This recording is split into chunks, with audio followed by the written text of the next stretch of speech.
Radar Prever FM. Você por dentro de tudo. Radar. Uma ótima tarde para você que sintoniza o 100.9 da Prever FM. Começamos mais uma edição do Radar Música e Conversa Boa, sempre com um bom bate-papo para você. Hoje o nosso convidado é o Tenente Coronel Cagliari, que já está aqui no estúdio, comandante do 12º Batalhão da Polícia Militar do Interior. Comandante, boa tarde, tudo bem? Muito obrigado pela sua presença aqui. Boa tarde, Júnior, boa tarde a todos os ouvintes, é um prazer estar aqui falando com você hoje. Tem muito assunto legal da PM, né, para falar. Legal. Então vamos falar da Polícia Militar, do 12º Batalhão, como que é a carreira de um oficial da PM, tudo isso daqui a pouco aqui no Radar. Você pode sintonizar no 100.9 e ouvir também pelo preverfm.com.br. Radar Prever FM. 12:07, voltamos com o Radar Música e Conversa Boa. Nosso convidado hoje é o Tenente Coronel Cagliari, que é comandante do 12º Batalhão da Polícia Militar. Para quem não sabe, comandante, 12º Batalhão, ele está aqui em Botucatu, mas ele não é só de Botucatu, né?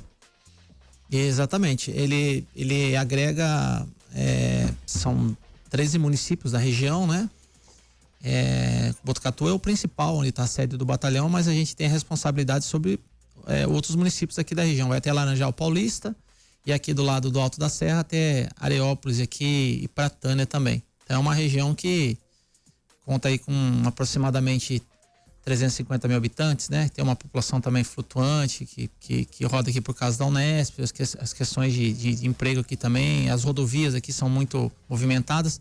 Então é uma região que tem uma importância grande no estado de São Paulo, né? Então é uma região movimentada e a gente está aí à frente do batalhão, do 12º Batalhão, que é 12º Batalhão porque foi o 12º Batalhão criado pela Polícia Militar no interior de São Paulo. Quer dizer, é um batalhão bem antigo. Para você ter uma ideia, hoje nós temos 55 batalhões em todo o interior de São Paulo. Foi o último batalhão. Isso agora já? Foi criado em Sorocaba agora, recentemente.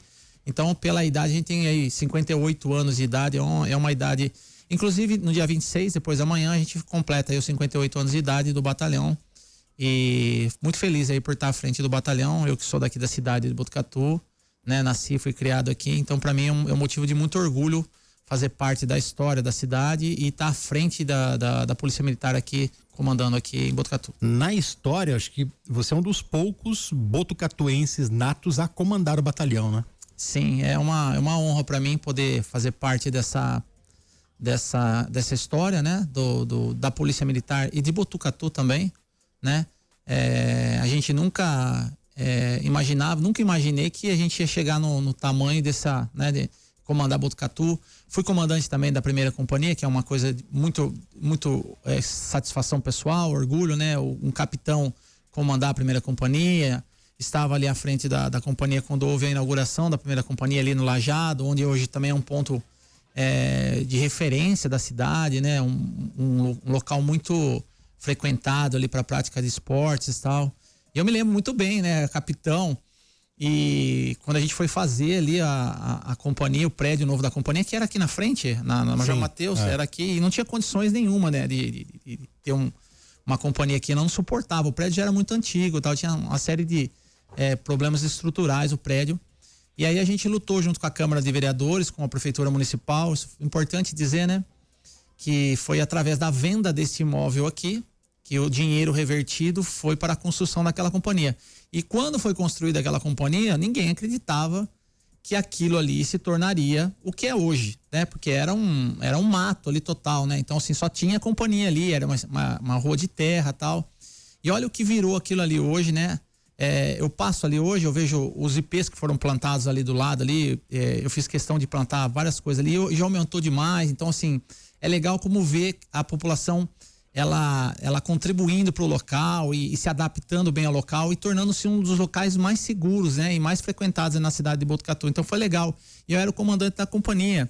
Foi um momento histórico para a cidade também. Eu acho que foi muito, muito importante para a cidade, porque veio até secretário de Segurança Pública na época, vieram autoridades importantes do estado, porque realmente foi uma companhia feita com muito cuidado, com muito planejamento, e realmente é uma companhia que tem tudo ali para aumentar. E depois, posteriormente, houve a construção do Canil também, que era um sonho antigo da gente também. Então aquela região ficou uma área muito segura, muito bem frequentada, e é um presente para a cidade de Botucatu ter uma uma região daquela lá. Eu sinto muito orgulho quando eu passo ali, vejo as pessoas caminhando ali tranquilamente na cidade, o que já foi feito, o que está sendo feito, melhorado ali pelos prefeitos posteriores. Então, assim, muito legal, né? A gente fazer parte dessa história aí. E o prédio da polícia tá lá até hoje lá e tá funcionando certinho. 2018, né? Março 19, de 2018. 2018 ou 19, isso. Aí. Acho que é 2018 mesmo. Eu tenho imagens do dia. Ali, inclusive, tem um pequeno espaço pro canil ali, né? Isso. Aí, como é que foi? Era um sonho do canil. Ele havia sido tentado já, a implementação desse canil por 2 vezes já na cidade. Só que ele é um pouquinho complicado, porque a polícia militar ela exige uma parte técnica muito aperfeiçoada ali da construção da unidade e também para que haja um padrão na aquisição dos cães, nos treinamentos, para que tenha seja padronizado conforme o Canil Central do Estado de São Paulo, que é uma referência, inclusive mundial, né? Uhum. Então a gente entendeu que havia necessidade aqui na região, Botucatu já suportava a construção desse canil e a gente buscou aí conhecimento na área, fomos atrás, fomos até o canil, conversamos com veterinários, com os próprios oficiais veterinários lá do canil, oficiais que estavam à frente do canil central da Polícia Militar, e aí nós construímos com as nossas próprias mãos. Isso que é legal. Ali os próprios policiais militares, através de uma parceria ali com a prefeitura municipal e alguns empresários da cidade, nós conseguimos ali com o material, adquirindo material e com a mão de obra dos policiais militares fazer um canil que é considerado hoje uma referência no estado de São Paulo pelas condições das suas instalações e também pelos cães que foram adquiridos cães de muito, muito potencial. Então a gente já tá sedimentado isso hoje na cidade, é uma coisa muito importante para a cidade e eu espero que cada vez mais isso seja valorizado, porque o cão ele tem uma função muito importante no policiamento, é uma ferramenta muito importante para a gente conseguir nossos objetivos. Botucatu tá credenciada até a cavalaria também ou não? Como é que funciona? Quais são os critérios técnicos? A questão da cavalaria, ela tem uma limitação à cidade pelas questões da subida, né? De cidade ser uma cidade. Verdade. Então, assim, ela exige um pouquinho de planejamento e não seriam todas as localidades que seriam atendidas, no caso, pela cavalaria. Então, a gente optou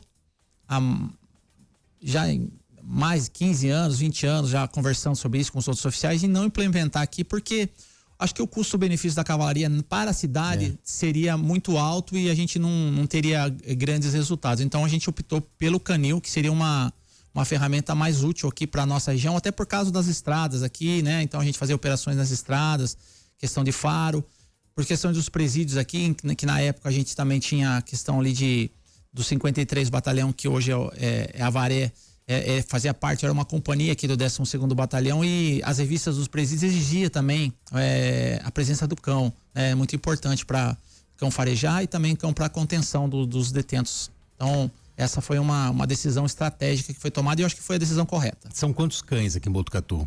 A gente tem hoje acho que 3 cães aqui, mas já tivemos 6 cães e tal. A gente carece um pouquinho de efetivo hoje, né? Hoje o canil aqui, ele pertence ao 14º BAEP. O 14º BAEP, que é o Batalhão de Ações Especiais, ele está sediado em São Paulo e aqui seria um pelotão que cedia questões de canil. Depende muito do efetivo da Polícia Militar, o Comando Geral da Polícia, o governador está trabalhado para aumentar o efetivo e aí sim a gente complementar. Mas estão vindo os policiais novos aqui, alguns policiais que ficaram fora fazendo curso de sargento, estão vindo aqui para a região e a gente espera dar continuidade nesse trabalho, mesmo sendo do batalhão hoje. A gente tem aqui uma ferramenta útil que a gente pode, sem problema nenhum, utilizá-la aí no dia a dia. O pelotão do BAEP, ele veio para cá, foi depois daquele ataque em 2020 ou não? Ainda não tinha, né? O BAEP ainda, né? Então, naquele ataque, que foi Você estava aqui já? Já estava aqui. Eu era o coordenador operacional do batalhão. Eu estava recém-chegado na cidade, né? Fiquei um tempo em Avaré, devido à promoção, e depois retornei para cá. Então, naquela época...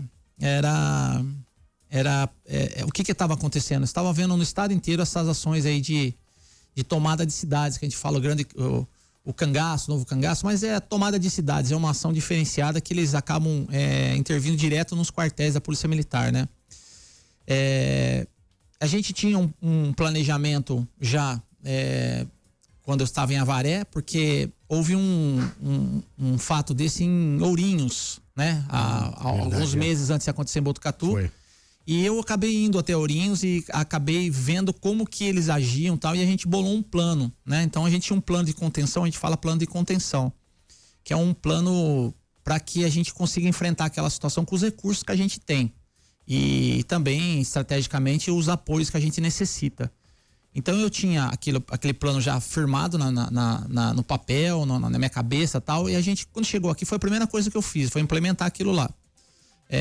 Não esperava realmente que aquilo acontecesse na cidade, a gente aguardava que fosse cidades maiores, até por causa da quantidade de dinheiro e tal. Mas a gente não tinha noção da quantidade de dinheiro que tinha aqui naquele dia, né? Então são informações que nem a polícia tem, né? Mais de 50 milhões de reais num cofre de um banco é muito dinheiro, né? Então naquela noite eu era o coordenador operacional e tinha na minha cabeça e tinha um treinamento correto do que a gente deveria fazer e foi implementado, né? Alguns vão falar, mas foi sorte. Eu falei, não, foi uma série de coisas que realmente aconteceram naquele dia que acabaram dando certo para as forças de segurança. Mas o enfrentamento inicial ali, a gente estava numa desvantagem muito grande, né? Muito grande. Então tinha ali as armas dos criminosos com mira laser, drones voando, a questão ali próprio dos reféns na frente do banco era uma situação complexa de você agir, porque ao passo que o bandido pode atirar em você sem fazer mira, inclusive dando tiro a esmo, a gente tem que tomar cuidado, porque qualquer tiro ali você pode atingir uma pessoa inocente e aí toda a operação ela acaba virando uma tragédia, né? Então a nossa ideia é sempre defender a população, defender a vida da população. Secundariamente, sim, o patrimônio do banco ali, mas a cidade estava sitiada, a cidade estava tomada por cerca de 30 bandidos, 30, 40 bandidos, e a gente conseguiu reverter isso. Não foi sorte, foi inteligência, planejamento, e a gente conseguiu aí reverter a situação. Depois de 3 a 4 horas a gente conseguiu avançar e conseguimos chegar perto do banco, e aí eles começaram a ver que realmente a situação tomou uma proporção que eles nunca haviam. Eles não esperavam, Não né? esperavam. Eles não esperavam aquilo ali. E da fuga aí que foi onde a gente queria que acontecesse. Durante a fuga que a gente ia capturá-los, né? O que ficou no imaginário popular depois é que vocês tinham as informações de que aquela noite ia acontecer, porque de repente do nada chega o BAEP, chega a rota, chega todo mundo. Não foi assim. O telefone meu telefone tocou, era 11h47 da noite. A hora que começou, né? A hora que começou. Falou, olha, o banco explodiu, nós não sabemos ainda qual o banco que foi, mas há explosões na cidade e tal, e o quartel tá tomado. Tem bandidos na frente do quartel. Bom, fizemos ali as ligações que tinham que ser feitas, ajustamos todo o efetivo e a primeira coisa que a gente tinha que fazer é retomar o quartel, né? Porque do quartel que iriam sair as viaturas. Então aí foi feito. Também ele foi um momento muito difícil, arriscado para nossa integridade física ali, mas conseguimos fazer. E aí, posteriormente, a hora que nós estávamos na rua Amanda de Barros, ali na proximidade ali, que a gente recebeu o apoio, começou a receber o apoio dos outros policiais. E foi um caso, não houve planejamento, mas uma viatura da Rota, uma viatura do COI estavam fazendo um treinamento em Bauru.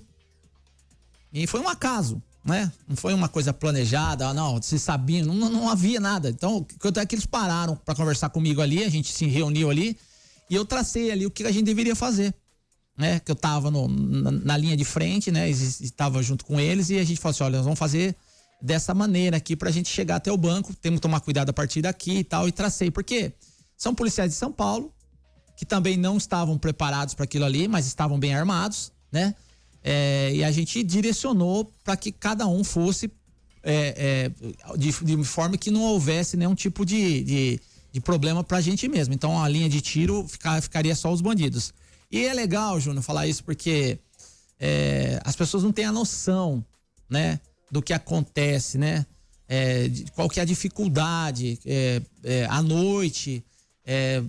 sabe? Então, assim, você com armamento de menor potencial, inferior ao dos bandidos, a gente tem que usar a técnica pra gente superar tudo isso aí. E realmente a gente conseguiu, né? Na saída deles do banco, a gente conseguiu dar o revés que a gente queria dar. Tanto é que foram apreendidos 6 veículos. E nesses 6 veículos, foi a primeira vez que houve apreensão de veículos nessa situação de tomada de cidades, dessa quadrilha. Esses 6 veículos, eles estavam todos muito atingidos por disparos de fuzil da parte da Polícia Militar, mas não houve nenhum perfuramento do material. Então, assim, a perfuração, né, a questão não, as nossas munições não conseguiam perfurar os veículos. Mas o que foi importante disso tudo é que pela primeira vez a gente conseguiu preservar aqueles veículos, e com a ação da Polícia Técnica posteriormente, fazendo a perícia, a gente conseguiu as amostras de DNA, as provas técnicas que foram indispensáveis ali para que a quadrilha fosse toda presa. E hoje a gente tem aí cerca de 20 a 30 indivíduos presos no estado de São Paulo, alguns com mais de 50 anos. Alguns que estão ardendo lá embaixo já. E com mais de 50 anos, é importante falar isso. Então, assim, são penas duras, né? Porque houve 2 tentativas de homicídio aqui, né? 2 policiais foram atingidos durante a ação. É complicado de falar, o tiro de fuzil, ele não é um tiro comum, né? Então, os estilhaços deles, eles permanecem no corpo da pessoa que recebeu.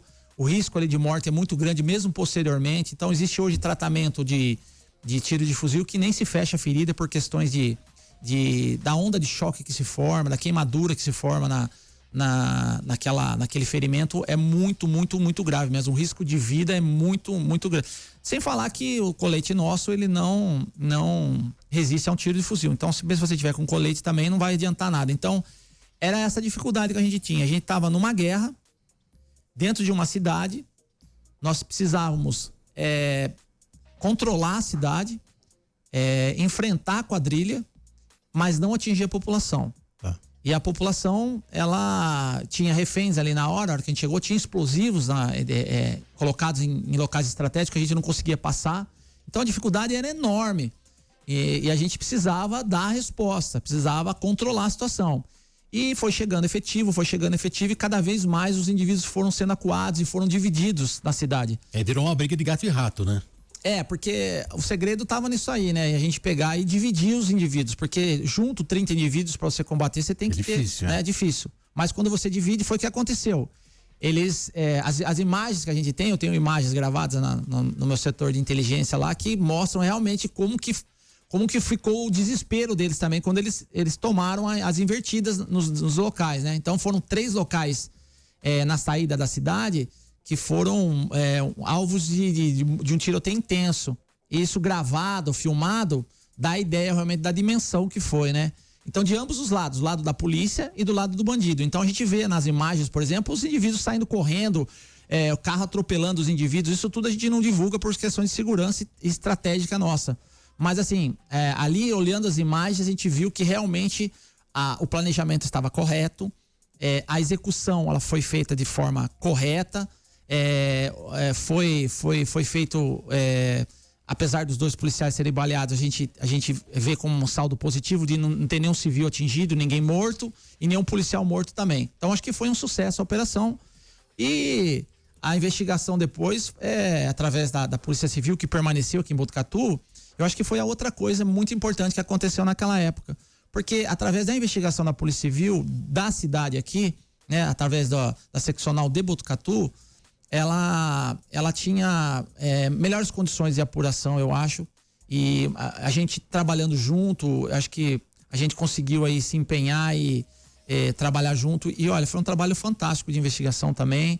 A hora que os bandidos começaram a ser presos, a gente começou a ver o resultado de todo aquele trabalho, daquela ação perigosa que houve naquele dia, né? Que a população ficou em pânico realmente, no outro dia ninguém trabalhou, foi uma situação atípica. Era pandemia ainda, né? Era. Então, assim, eu saí da minha casa naquela noite, 11, quase meia-noite aí que eu falei, eu fui retornar pra minha casa, era 9 horas da noite, né? E não tinha como eu falar com a minha família. não existia tempo hábil para eu pegar e ligar também. E outra, eu tava com o ouvido todo danificado com relação dos tiros, né? Então, assim, a gente fica meio surdo, fica uma semana praticamente surdo. E acabou, a hora que eu cheguei na minha casa era 9 horas da noite, né? Pra dormir mesmo. Do dia seguinte. Do outro dia e tal, pra ver o tamanho, porque a gente tava no mato, tava perseguindo, então assim, não dá tempo de fazer nada, né? E aí que a gente vê o outro lado que ninguém vê, né? Que é o lado do desespero da família, né? E como foi um policial baleado, e o nome dele era Alexandre, e o meu nome é Alexandre, né? Então, assim, a minha família tava num desespero total, né? Porque eles achavam que eu talvez tivesse sido baleado. Então, tem uma série de detalhes curiosos nessa ação mas aí a gente vê que realmente a família sofre junto, Júnior, né? A família dos policiais sofre, né? Então a gente vê ali o policial, não é certeza que a gente vai voltar vivo. O risco ali de vida num tiroteio desse é muito alto, entendeu? A gente é treinado para isso. Talvez seja uma oportunidade única de tanto treinamento que a gente passa numa guerra realmente que nem a gente passou aqui. Então, assim, mas é um aprendizado muito grande, né? É uma situação que realmente marcou a cidade. E graças a Deus eu tava na coordenação dessa ação toda e eu acho que foi bem positivo e entrou pra história.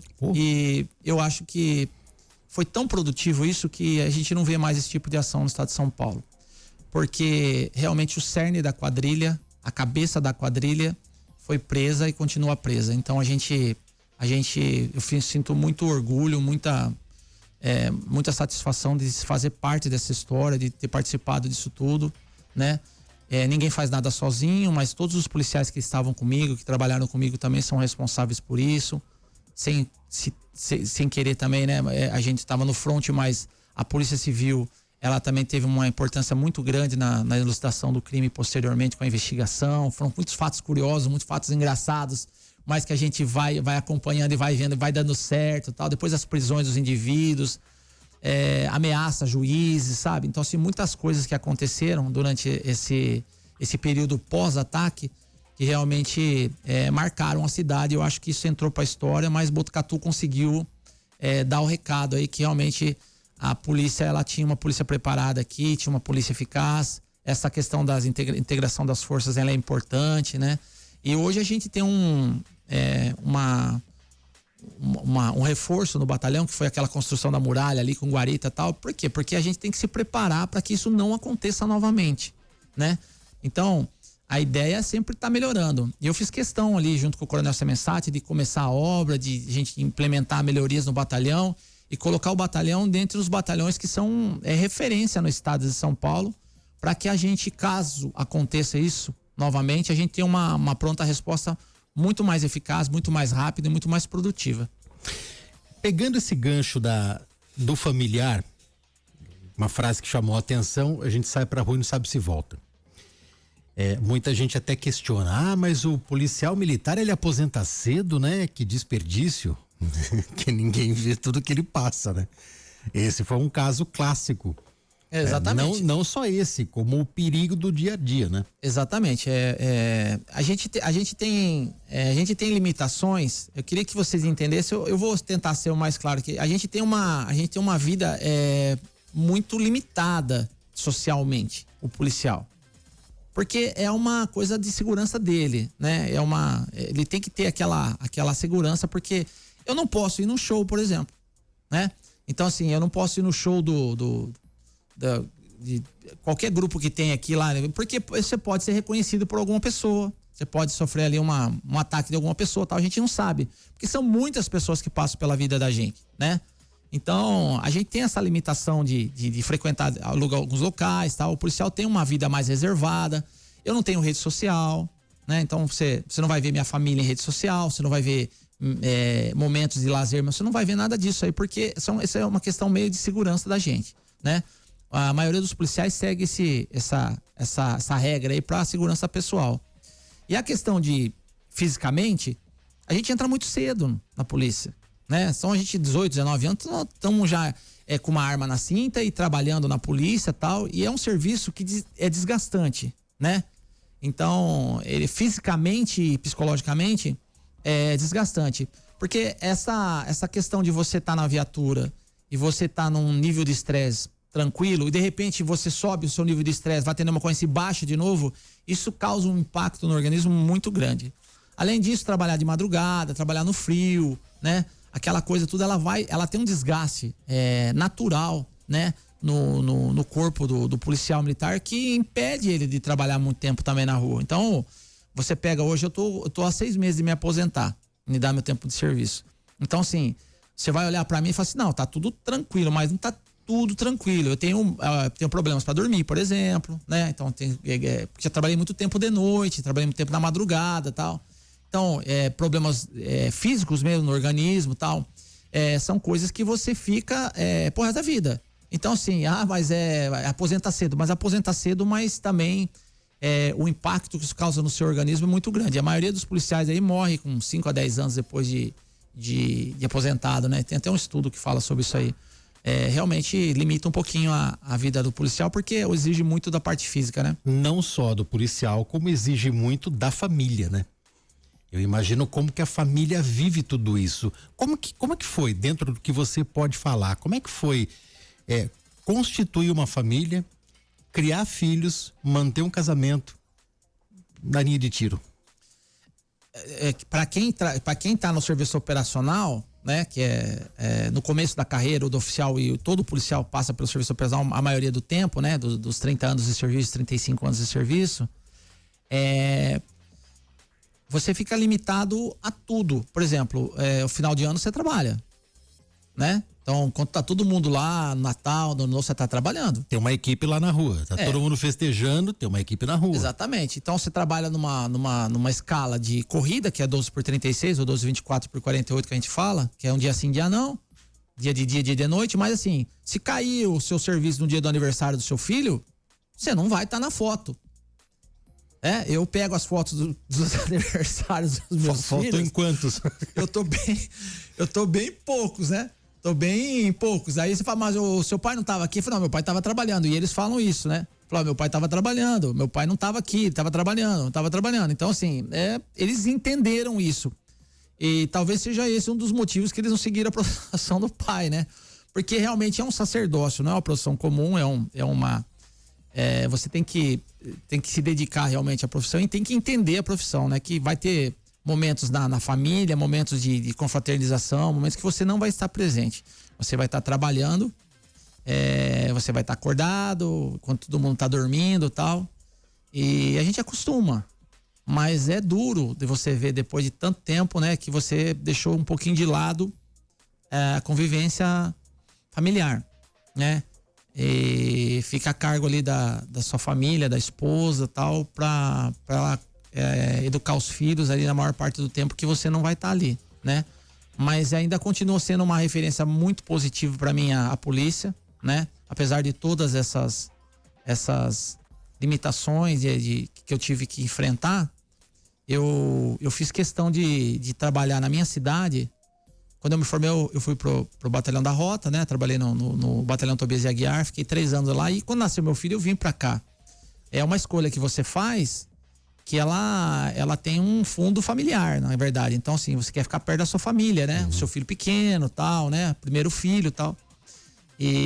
Mas eu, assim, não me arrependo não de ter vindo pra Botucatu, na minha cidade, a cidade que eu gostaria de trabalhar também, né? Já tinha trabalhado bastante tempo lá em São Paulo, 8 anos. E aí vim pra cá e ainda eu fui feliz ainda nessa parte, pude conviver com os meus filhos mais de perto, porque no dia que eu tava de folga eu ficava com eles e tal. Então, assim, é uma questão de adaptação, né, Júnior? Mas é uma coisa que, por exemplo, a sociedade não consegue entender o que você passa ali. Porque, eu falei da rede social agora, meus filhos não têm rede social. Eles têm com outro nome. Tá. Porque eles entendem as limitações, né? Então, assim, é uma série de limitações que eu tenho que a minha família se estende também. Então, eu vou num restaurante, por exemplo, você não vai ver eu sentado de costas pra rua. Ah, mas você tem uma neura. Não, é questão de segurança. Então, assim, são coisas que eles já sabem. Então, quando a gente vai entrar no restaurante, ele sabe que a cadeira que tá voltada é a minha. É sua. Olha, não pode sentar aqui. Aqui ninguém mexe. O pai vai sentar aqui, então, eles já acostumaram. É uma questão de acostumar. Então, eles se divertem, né? A gente conta algumas histórias para eles se divertem, eles querem saber, eles querem entender como é que funciona, o que acontece e tal.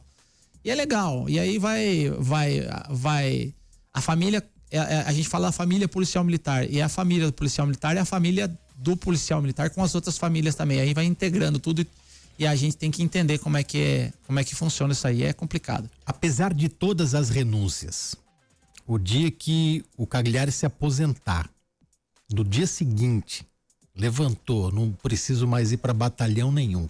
Está preparado para isso ou não? Não sei. Ainda não sei, né? Eu acho que eu tenho ainda bastante coisa para fazer na vida, muita coisa ainda que eu posso oferecer ainda para a sociedade de benefício tal, de ajuda tal. Mas é legal você pensar que você está cumprindo o seu dever. 30 anos, 31 anos tal, passando tudo que eu passei, né? Passando tudo que você passa, um policial militar passa na rua, todo o medo, toda a incerteza, todas as dificuldades, todas as críticas. Às vezes as críticas elas não são apropriadas, elas são injustas, mas aquele propósito que você tem de que você fez o juramento de dar segurança para a sociedade, ele tá valendo. A nossa palavra é a coisa que mais vale no mundo, né? E para mim a palavra é tudo pro ser humano. Então, assim, eu tenho que cumprir minha missão, tô cumprindo minha missão e graças a Deus eu tô saindo daqui, né? Daqui a alguns meses, se Deus permitir, com a certeza de que eu cumpri minha missão. Posso não ter sido o esperado, mas eu fiz o máximo que estava ao meu alcance. Então, eu acho que eu vejo pelos meus filhos, né? Pela minha família e tal, eles se sentem orgulhosos de saber que tem um policial em casa, que começou de baixo, que começou ali estudando em escola pública e conseguiu atingir aí o comando de um batalhão, que vai se aposentar coronel. Então, assim, para eles é motivo de orgulho e para mim também é motivo de orgulho vê-los, né?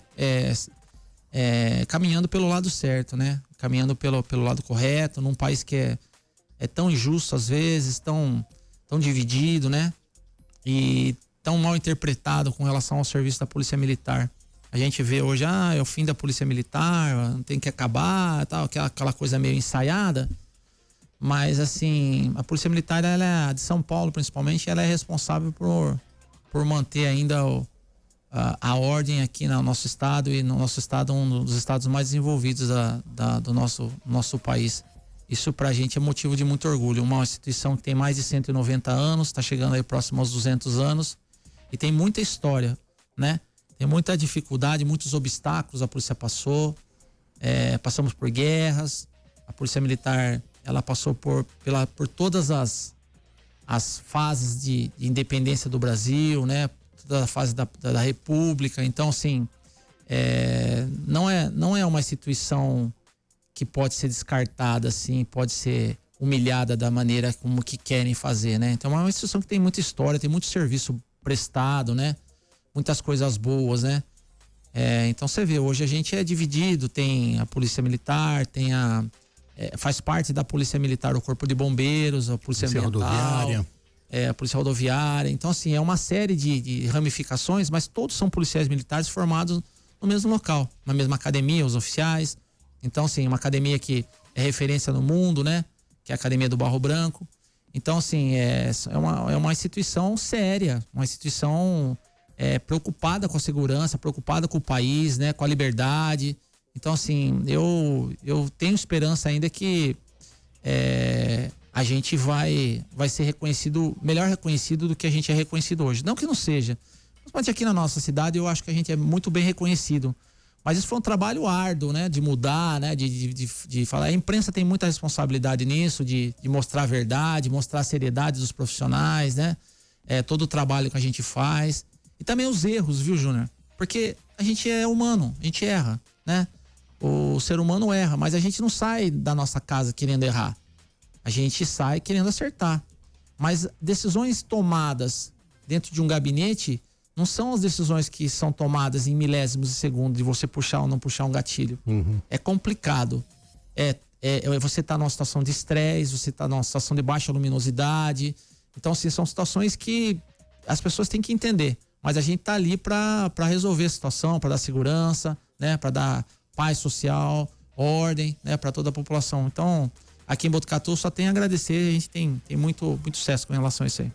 Bom, rápido break, depois de tantos depoimentos assim, o Tenente Coronel Cagliari vai tomar uma água e daqui a pouco a gente volta com o Radar aqui na Prever FM. Voltamos com o Radar, música e conversa boa, todos os dias um bom bate-papo para você, hoje recebendo o Tenente Coronel Cagliari, que é comandante do 12º Batalhão da Polícia Militar. Já falamos bastante da vida de um policial militar. E essa vida estressante é tanto pro oficial quanto pro que a gente chamava antigamente de praça, né? Sim, a polícia ela é dividida, né? Essa divisão só por questões de, né? Mas o oficial é o policial que faz uma academia, né?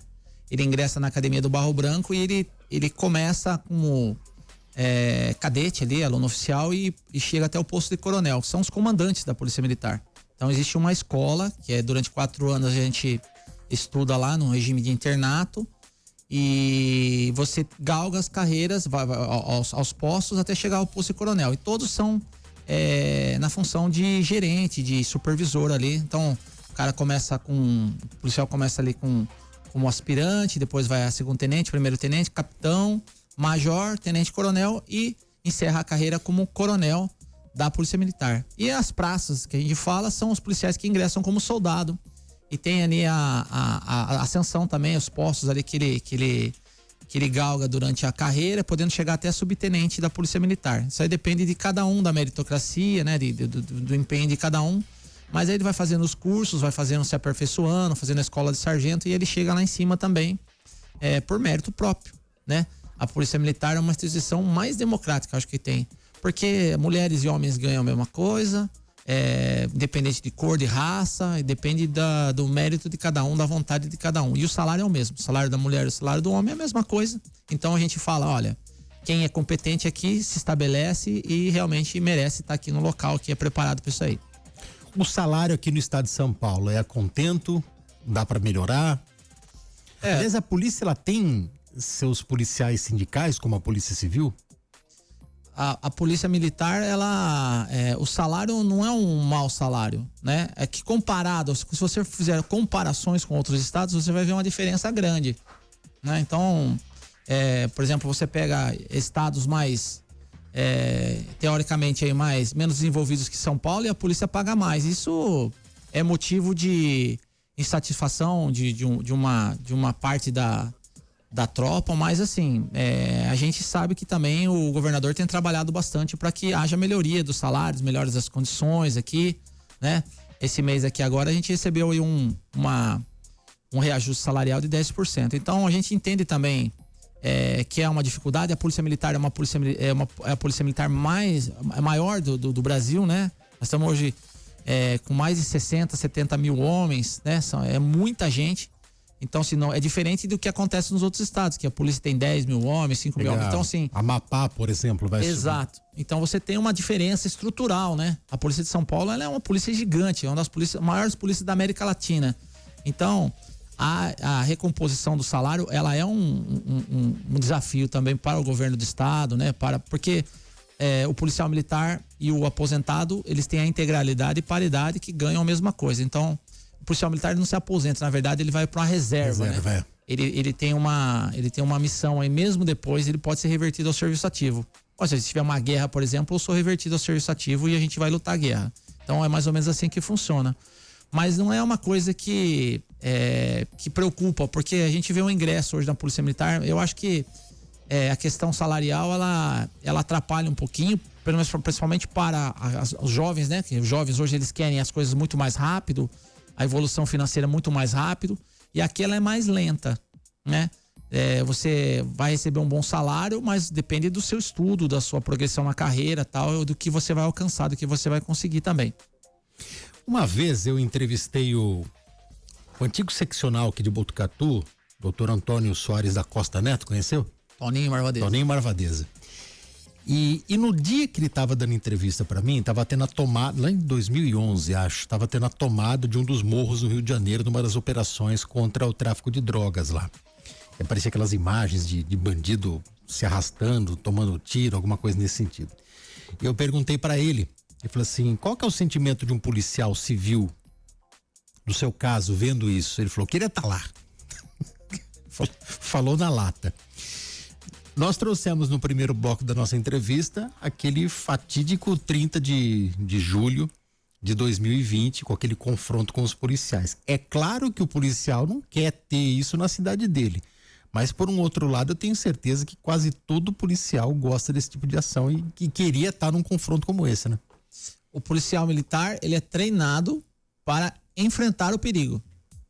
É o treinamento, o adestramento que a gente fala dele para que haja esse tipo de situação. A vida dele inteira ele é treinada para que quando acontecer um fato grave, toda a população sai correndo e o policial militar vai em direção ao perigo. É essa a diferença. Então o policial militar, quando acontece alguma coisa, ele não corre, ele enfrenta e vai para cima. É mais ou menos esse o sentimento. Isso instinto ou é profissional? É profissional. Tá. Alguns são instintivos. Alguns já vêm com isso, com essa carga já de pessoal, uma coisa da personalidade. Mas todos são treinados para isso, para não recuar. Então a gente não pode recuar. A gente morre, mas a gente não vai recuar. Foi o que aconteceu naquela data. Então a gente não vai recuar. A gente não vai correr. A gente vai enfrentar o perigo. Se tiver que morrer, vai morrer. Não tem o que fazer. Mas a gente tem o treinamento, tem toda a técnica. Se você seguir a técnica, a chance de você se sair bem é grande, né? Então o policial ele fareja aonde ele pode ir, até onde ele pode ir, o que ele pode, mas assim, recuar você não vai ver. Dificilmente você vai ver um policial recuar. Já faz parte do treinamento, uma coisa normal na nossa carreira. É forte essa declaração de que o policial ele vai para morrer, né? Mas a gente tá numa guerra. Acho que todo mundo percebe isso, né? Então quando você tá numa situação dessa, igual a gente passou aqui em Botucatu, é uma guerra civil, é uma guerra não é uma guerra com arma curta, é uma guerra com fuzil. O fuzil ele atinge 5 quilômetros de distância, né? Então assim, você pode dar um tiro aqui ou acertar em Rubião Júnior, a igreja de Rubião Júnior. Então assim, olha a potência, né? Dessa arma, de um fuzil, né? Olha o estrago que ela pode causar. Então, não é o treinamento que alguns policiais têm, mas uma parte dos policiais militares tem esse treinamento que a gente fala que é um treinamento de ações especiais, de força tática e tal. São grupos que nós temos dentro os policiais militares que têm essa habilidade de trabalhar com um armamento diferenciado, um treinamento diferenciado e enfrentamento a esse tipo de conduta aí. Hoje nós vivemos a publicidade do crime organizado, né? Então os mais conhecidos, Comando Vermelho e Primeiro Comando da Capital, né? O eixo Rio-São Paulo. E a gente discute que o crime organizado ele está penetrando até nos mais altos escalões dos governos, inclusive lá em Brasília, né? Então é membro do crime organizado que é financiado para fazer uma faculdade, para se tornar um juiz, para se tornar um promotor, para se tornar um político. Como é que você vê toda essa situação que a gente está vivendo hoje? E você acha difícil alguém do crime organizado entrar na polícia? A situação do PCC, por exemplo, eles iniciaram as ações deles gerando... qual que era o objetivo deles? Era dinheiro, certo? Poder econômico, né? A maioria dos crimes da criminalidade organizada que tem no nosso país, ela tem a vertente de arrecadação de dinheiro. É somente isso. Porém, a gente vê que as coisas estão mudando, né? Então, hoje o envolvimento com a parte política, ela não pode ser deixada de lado. Hoje é dinheiro e poder. O poder tá relacionado diretamente com o dinheiro, né? Então, a gente entende sim que existem essas incursões deles, essas infiltrações em locais políticos. Mas a Polícia Militar, especificamente, ela tem um controle muito rigoroso com relação a isso, ela né? Consegue Talvez seja uma instituição que mais controla o seu efetivo. Realmente ela corta da própria carne, como a gente fala, né?